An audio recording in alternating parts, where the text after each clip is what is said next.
Саламатсызбы устаз дейт. Акыретте эжесиңди жолугушпайт дейт, чынбы? Чын эмес. Эжесиңди бир туугандар жолугушпай калса, бейиштин бейиштик шааниси калбай калбайбы, мааниси калбай калбайбы? Адам бул дүйнөдө эле карасаңыз, мисалы, азыр мисалы келинчегим балабыз менен келди, жүрөгүмдүн 80% мындай толуп жакшы болуп калды. Уйкумда толук канып, мындай толук канып көрдү, сабактагы жанды өтүп, аз-маз ишип атам, ал эми түптү болгон үчүн. Экинчиден, бирок кыздарым Египетте калды, окуп атат. Жүрөгүмдүн бир жери бош да айттым келгене. Эми үй бүлөмдү айтып, сабак кошуп аткан түшүндүрүү үчүн гана. Жүрөгүм 20% дагы деле бош болуп турат, кыздарым диги жерде болгон үчүн, ден соолукка байланыштуу.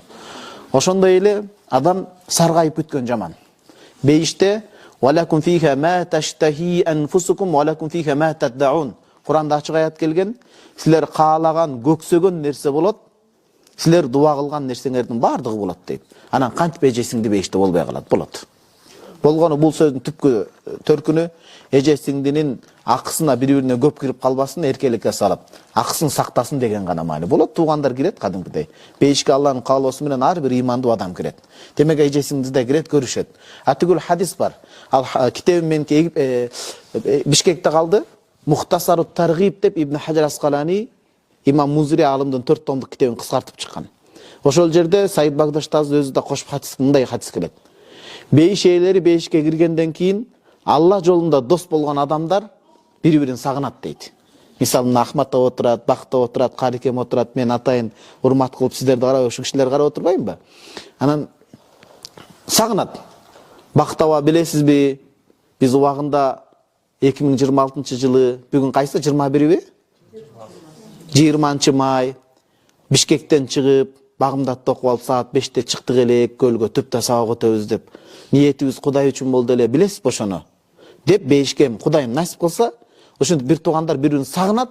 Сагынганда Аллах Таала хадисте пайгамбар саллаллаху алейхи айтып атат, мунун берки адамдын бейиштеги мындай сарир жата турган керебети, сөрүсү берки менен сөрүсү жакын келет. Сагынган учурда эле дейт.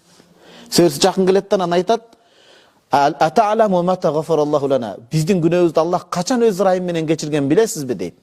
Билем, экөөбүз ушунча Кудай үчүн жолуккан учурда кечкен дейт. Деп ошончолук сагынган достор бири-биринин черин жазат дейт бейиште.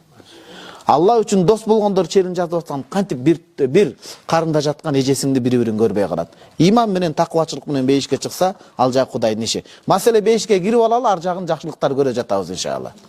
Бир алымдан имам Шабиден бирөө келип сураптыр. О имам дептир, о дептир. Шайтандын аялы кандай деп сураптыр. Канча аялы бар, кандай депчи. Азыр актуалдуу суроо болуп калды го. Болду десе эле канча аялың бар депчи.